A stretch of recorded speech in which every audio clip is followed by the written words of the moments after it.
Hello student, welcome to my channel student tutorial. I am Shabnam here. We all know that कि हमारा class 9 biology का कौन सा chapter चल रहा है, the fundamental unit of life. Okay, हम जानते हैं कि इसमें हम क्या पढ़ रहे हैं, वो है सेल ऑर्गेनिल्स. सेल ऑर्गेनिल्स में हमने चार चीज़ें ऑलमोस्ट कवर कर ली हैं, जिसमें है endoplasmic reticulum. Okay, the second one is lysosome, vacuoles and last हम लोगों ने पढ़ा था माइटोकॉन्ड्रिया. ओके, तो ये हमने चार सेल ऑर्गेनिल्स जो है वो कवर कर लिए हैं. तो today we take another cell organelles which is a Golgi apparatus या गोल्जी बॉडी, आप कुछ भी कह सकते हैं. ठीक है, तो उसका फर्स्ट पॉइंट है कि इसको डिस्क्राइब किया था कैमिलो गोल्जी ने. कैमिलो गोल्जी ने इसके बारे में बताया था, इसलिए इसका नाम पड़ गया, क्या पड़ गया, गोल्जी अपरेटस. ठीक है, अब इसमें क्या होता है, हम दूसरे पॉइंट पे आते हैं. Consist of a set of membrane bounded fluid filled vesicle vacuoles and cisternae. First, हम सब जानते हैं कि सेल ऑर्गेनिल्स जो होते हैं वो मेम्ब्रेन बाउंडेड होते हैं. ओके, उसके बाद जैसे हम लोग ने वैक्यूल्स में पढ़ा था, वैक्यूल्स क्या थे, वो सैक लाइक स्ट्रक्चर थे, वो अपने अंदर फ्लूइड या सॉलिड को स्टोर करके रखते थे.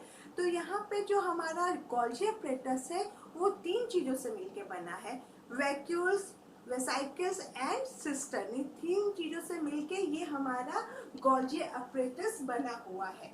तो जो वैक्यूल्स और वेसिकल है they are oval in shaped.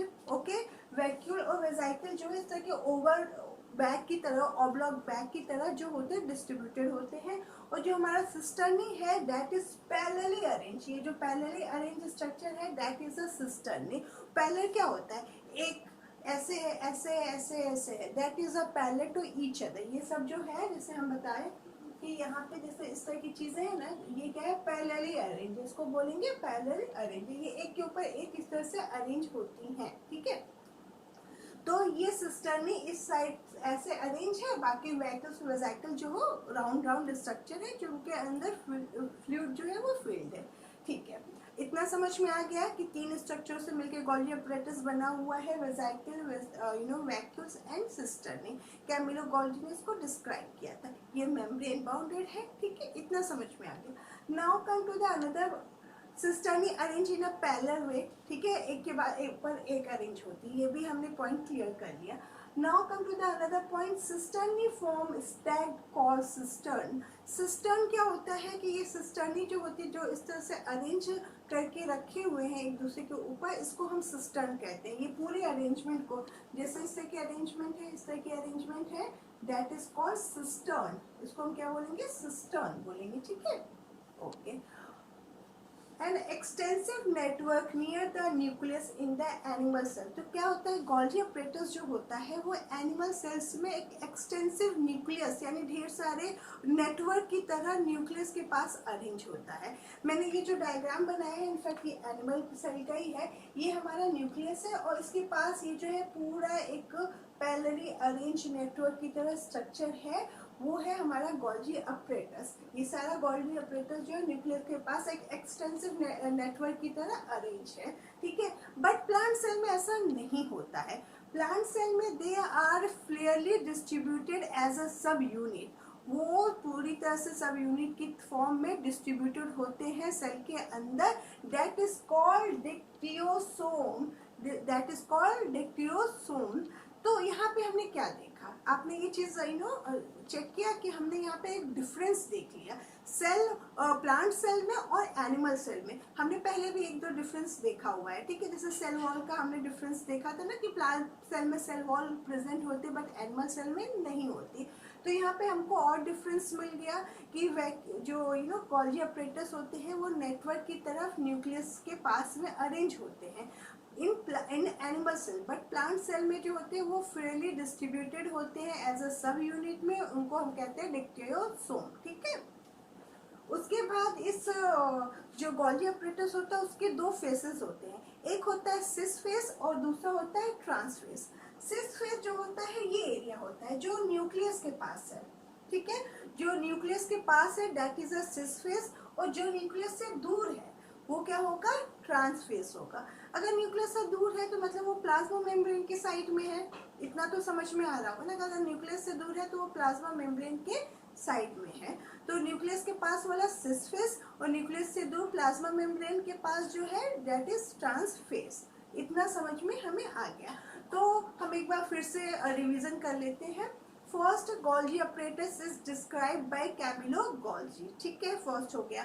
It is a membrane bonded structure. We all know that कि all the cell organism is a membrane bonded structure. They are a membrane bonded structure. Okay, here it is made by 3 type of structure: cisternae, vacuoles and vesicle। ठीक है, इतना समझ में आया। Vacuole और vesicle जो होता है वो मतलब बैग की तरह, सैक की तरह स्ट्रक्चर होते हैं, उनके अंदर फ्लूइड जो होता है वो फिल रहता है। सिस्टर्नी जो होती है पैरेलली अरेंज होती है, एक के ऊपर एक अरेंज होती है और एक स्टैक बनाती है। इस स्टैक को हम बोलते हैं सिस्टर्न। ठीक है, उसके बाद जो एनिमल सेल्स में ये जो होता है न्यूक्लियस के पास ढेर सारे नेटवर्क में अरेंज होता है, बट ये प्लांट सेल में ऐसा नहीं होता है। प्लांट सेल में ये फ्रीली डिस्ट्रीब्यूटेड होता है सेल के अंदर, जिसको हम बोलते हैं डिक्टियोसोम। ठीक है, यहाँ तक क्लियर हुआ। इसके 2 फेजेस होते हैं, ट्रांस और सिस। सिस जो होता है वो न्यूक्लियस के साइड होता है, ट्रांस जो होता है वो प्लाज्मा मेम्ब्रेन के साइड होता है, यानी न्यूक्लियस से दूर होता है।